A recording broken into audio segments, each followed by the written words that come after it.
میں کچھ دن پہلے ایک جگہ تعزیت اور ڈرتا ڈرتا گیا تعزیت کرنے.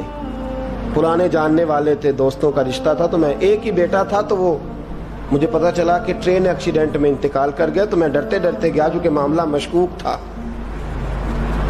اور جب میں تعزیت کے لیے اندر پہنچا تو ہمارے جو انکل تھے, جن کا میرے دوست تھے, وہ ان کے کچھ عزیز کہنے لگا کہ حضرت جی آپ کے ساتھ والے باہر جا سکتے ہیں؟ تو میں نے کہا چلے جاتے ہیں. میں دوستوں کو گاڑی میں بھیج دیا, اور جب میں نے اس سے بات چیت کی, کہنے لگا میرا بیٹا ایکسیڈنٹ تو میں نے بنایا ہے, وہ تو خودکشی کر کے مرا ہے. شادی کے 11 سال بعد خدا نے ایک بیٹا دیا تھا, اور مجھ سے غلطی یہ ہوئی, میں نے کہا میرے بیٹے کو تکلیف کوئی نہ آئے. اس کے منہ سے جو نکلا میں نے اسے دیا, جو اس نے مانگا میں نے دیا. کہتا ہے جو شخص 16,000 مہینے کا کمائے اور بیٹے کو 40,000 کا موبائل خرید کے دے, کہتا ہے میں نے ہر سہولت اسے دی. پھر ایک امیر کی لڑکی سے یونیورسٹی میں پڑھتے ہوئے اس کا تعلق بنا. بچی کے میسج بھی میں نے اپنے موبائل, اس بچے کے موبائل میں دیکھے, اور اس لڑکے نے جو میسج سینڈ کیے وہ بھی میں نے دیکھے. پھر میں گھر پہنچ گیا, میں نے بیٹے سے منتیں کی کہ بیٹا وہ ہمیں رشتہ نہیں دیں گے, ہماری برادری بھی چھوٹی ہے اور ہمارے جیب میں پیسے بھی کوئی نہیں. پھر میں ان کے گھر گیا, بیٹا نہ مانا, اور میں نے اس شخص کو بلا کے کہا تیری بیٹی کے میسیج ہیں, خدا را خیال کر, اور تیرے تو 7 بچے ہیں, میری گود میں تو ایک ہی پھول کھلا ہے, میں کدھر جاؤں, خیال کر. اس نے کہا دوبارہ تو نے نام لیا تو ایسے کیس میں باپ بیٹے کو پھنساؤں گا کہ ساری زندگی نکل نہیں سکو گے. نے کہا میں نے بیٹے سے کہا کہ بیٹا میں نے پگڑی تک رکھی ہے پر مجھے رشتہ نہیں ملا, تو باز آ جا. کہنے لگا 3 راتیں میرا بیٹا سویا نہیں, اور مجھے کہنے لگا حضرت جی وہ 4تھی رات سویا ہے تو دوبارہ اٹھا نہیں. مجھے کہنے لگا مجھے اجازت دو کہ میں اس بیٹی کو بھی قتل کر دوں اور اس کا باپ بھی قتل کر دوں, میرا تو گھر اجڑ گیا نا. وہ کہنے لگا میں کبھی کبھی دوستوں کے پاس جا کے رات گزار لیتا ہوں اور میں اپنے دل کو سکون دے لیتا ہوں, لیکن اس کی ماں اس کے جوتے سینے سے لگائے پھرتی ہے, اس کی اماں اس کے پرانے کپڑے لے کے سینے سے لگائے پھرتی ہے. کہنے لگا حضرت جی کوئی کوشش کرو, کوئی دعا کرو کہ اللہ مہربانیاں کرے. میں کہہ تو نہیں سکا ان سے, لیکن میرے دل میں خیال آیا کہ کس نے کہا تھا کہ بچہ یونیورسٹی میں کو ایجوکیشن میں داخل کراؤ, کس نے کہا تھا کہ اس کے ہاتھ میں آگ کا انگارہ دو. میرے دوست, آپ تیز آنچ تیز آگ جلا کے اس کے قریب مکھن رکھو, اور پھر مکھن سے کہو کہ ڈلنا نہ, پھر مکھن سے کہو کہ پگھلنا نہ. بھئی تیز آگ قریب جلا دی اور تو کہتا ہے پگھلنا, یہ کیسا ممکن ہے؟ ہو سکتا ہے؟ بولیے نا, ہو سکتا ہے؟ لڑکا اور لڑکی کٹھے کالج میں پڑھیں, ایک کمرے میں رہیں, ایک چھت کے نیچے رہیں, ایک دوسرے کو دیکھیں, نام جانیں, فون نمبر پاس ہو, اور پھر کہنا کہ تم عشق کا چکر نہ لڑانا, کیسے ممکن ہے؟ اور بڑے سیانے بندے کہتے ہیں حضرت صاحب اعتماد ہونا چاہیے اولاد پہ. میرے نبی پاک کو اپنی بیویوں پہ اعتماد نہیں؟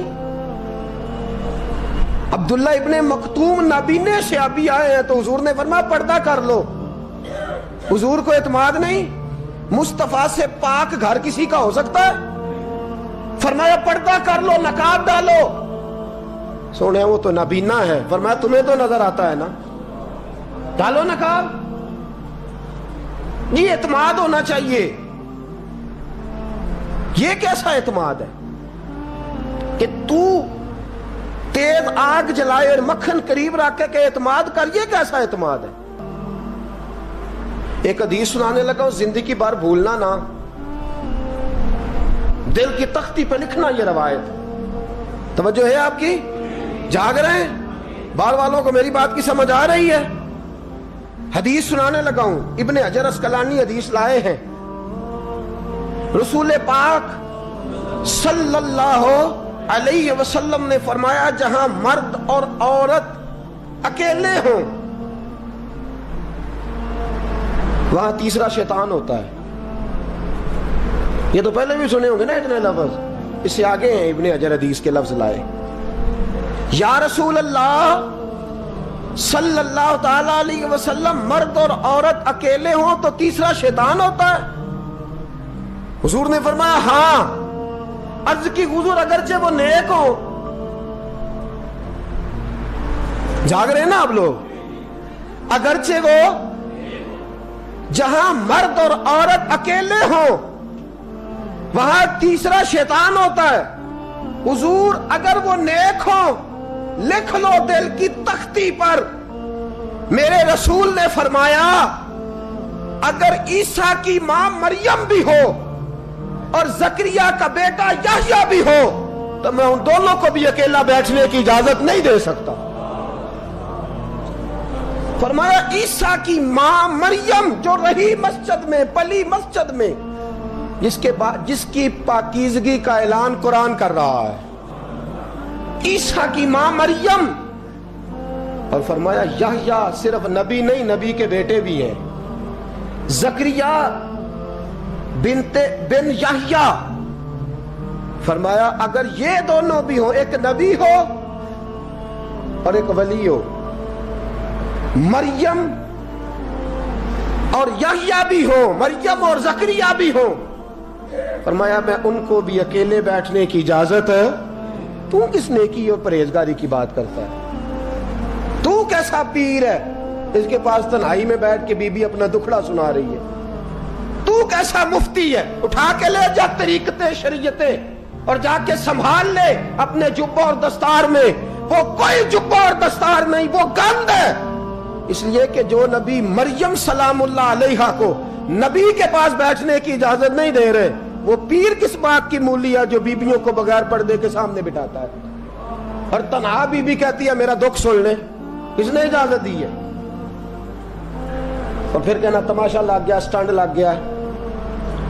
یہ شریعت بیان کر رہا ہوں، رسول اللہ کا فرمان بیان کر رہا ہوں، اور اس سے آگے ہمیں کسی دلیل کی ضرورت بالکل نہیں ہے.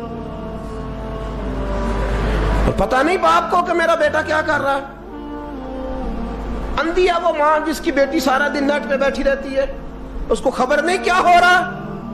اور جب آگ گلے تک آتی ہے نا، داڑیاں جب جلنے لگتی ہیں تو ہمیں خیال آتا ہے یہ کیا بن گیا ہے. اور جب ماں کا دوپٹہ کھینچنے لگتا ہے نا سگا بیٹا کہ چل میرا رشتہ مانگ، پھر اس کو پتا چلتا ہے کہ یہ تو معاملہ ہی بڑا خراب کر لیا میں نے. میرے دوست، جوانی زیادہ پیسے کمانے کا نام نہیں. اگر تو قیمتی کپڑے پہنتا ہے تو تو جوان نہیں. تو 50 کلو وزن بائیں ہاتھ سے اٹھا لیتا تو تو جوان نہیں. اگر تو ڈگریوں کا ڈھیر لگایا ہے اور تیرا دراز اور الماری بھر گئے ہیں تو تو جوان نہیں. اور اگر تو نے اپنے خاندان اور معاشرے میں اونچا افسر بن کے نام کما لیا تو جوان نہیں. جوان اس کو کہتے ہیں جس کی جوانی پاکیزہ ہوتی ہے. جوان اس کو کہتے ہیں جس کی نظر جھکی ہوئی ہوتی ہے. جوان اس کو کہتے ہیں جو حیا کا پتلا ہو.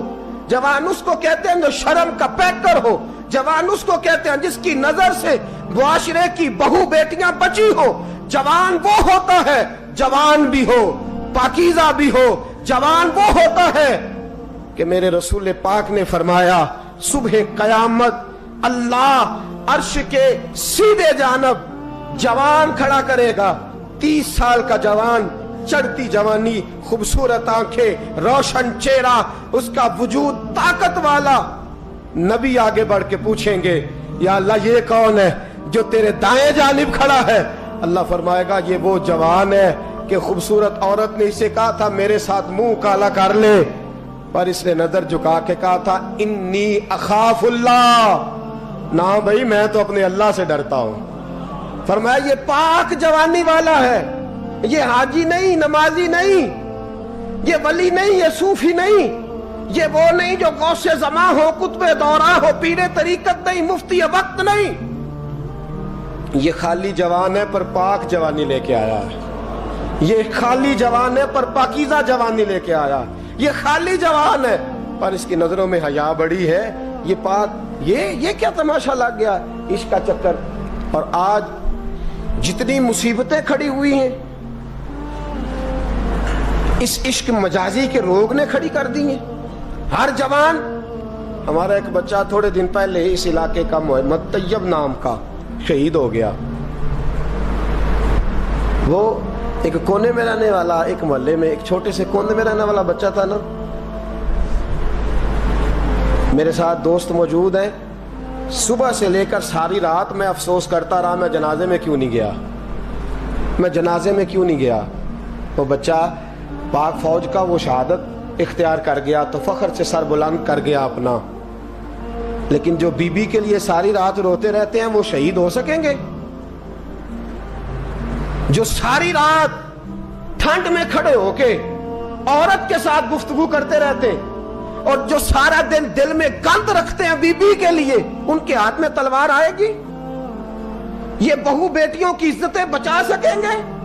عافیہ صدیقیہ جیلوں میں جل گئی امریکہ کی, اور وہ جب بھی خط لکھتی تھی کہتی تھی کوئی محمد بن قاسم نہیں بچا, وہ کہتی تھی کوئی شہاب الدین غوری نہیں بچا. اور وہ جب بھی, اب تو خیر اس کا ذہنی توازن ہی کام کرنا چھوڑ گیا, وہ بی بی جب بھی خط لکھتی تھی نا اہل پاکستان کو تو کہتی تھی پاکستان والوں بتاؤ کیا تمہارے اندر کوئی بھی خالد بن ولید کا ماننے والا نہیں؟ کیا کوئی نہیں تمہارے اندر جو علی کے نام کا نعرہ لگانے والا ہو؟ کوئی نہیں بچا جو فاروق اعظم کی سیرت کو فالو کرنے والا ہو؟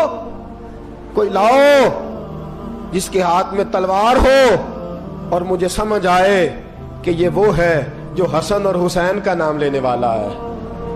کوئی نہیں بچا. اس لیے کہ گندگی دماغ میں, گندگی دل میں, گندگی روح میں تو اس کام کے لیے آیا تھا.